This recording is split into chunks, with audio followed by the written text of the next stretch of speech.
Most oceanic airspace requires the use of high-frequency HF radios.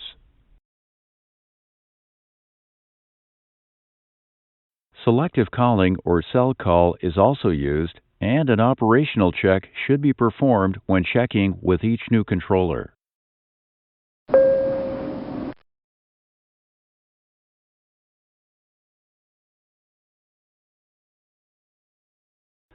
When able higher reports are used to facilitate en route climbs. They may be required or they may be optional depending on the Oceanic Control Area, OCA. Pilots should indicate the highest flight level they can accept and the time or position at which this can be achieved.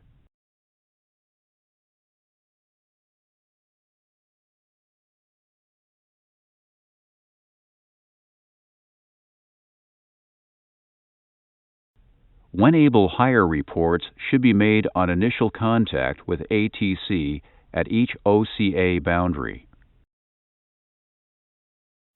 The report can also be added to the end of routine position reports.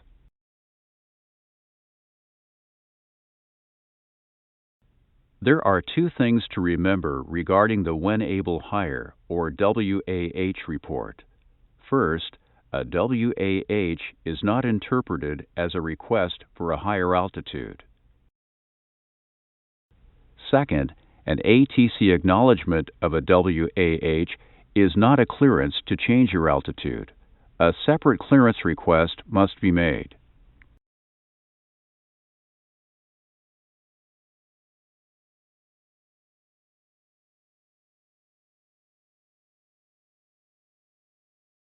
Communications regarding altitude changes in RVSM airspace is very important. Pilots should report when leaving an altitude.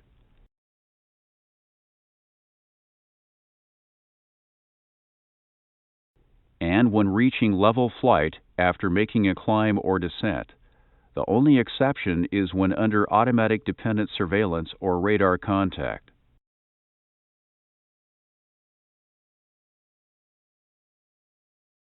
In oceanic airspace, meteorological reports or MET reports of the wind and temperature in flight should be passed to ATC when required.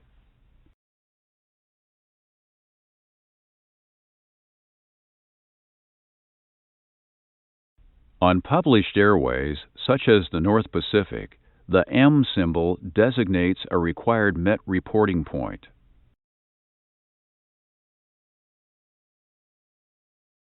In the North Atlantic airspace, when operating along an organized track, MET reports are only required if your flight is designated to give them as part of your oceanic clearance.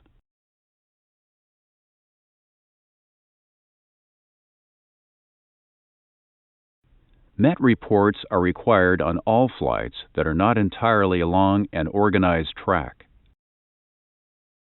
If required, MET observations should be recorded crossing each longitudinal reporting point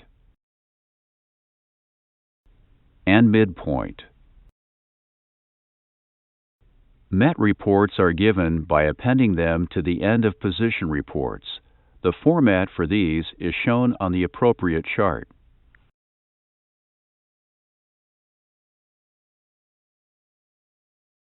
Now let's examine the standard phraseology used by pilots and controllers in domestic RVSM airspace. ATC may inquire if you and your aircraft are approved for RVSM operations. The phraseology used by ATC is confirm RVSM approved. The proper response is either affirm RVSM or negative RVSM. If not RVSM approved, be sure to include the reason, such as negative RVSM, due certification flight. If ATC denies your clearance, they will state unable to issue clearance into RVSM airspace. If ATC allows an unapproved aircraft to fly in or through RVSM airspace, the pilot should report negative RVSM for the following situations.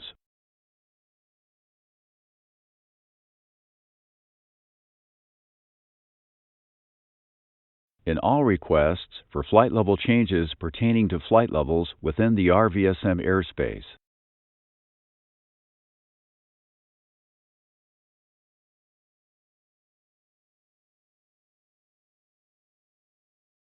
On the initial call on any frequency in the RVSM airspace.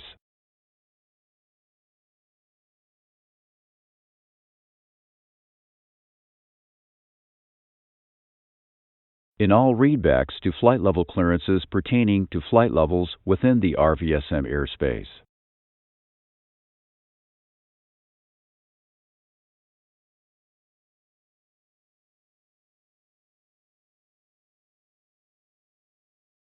And in readbacks of flight level clearances involving climb or descent through RVSM airspace.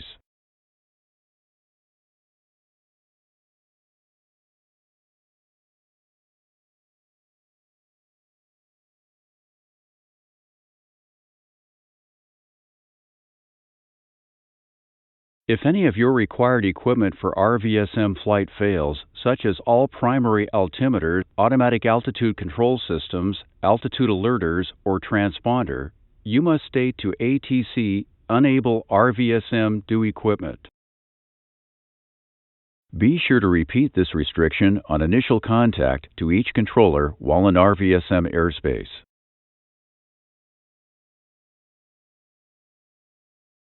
If you are unable RVSM due to weather, be sure to state the reason, such as turbulence or mountain wave.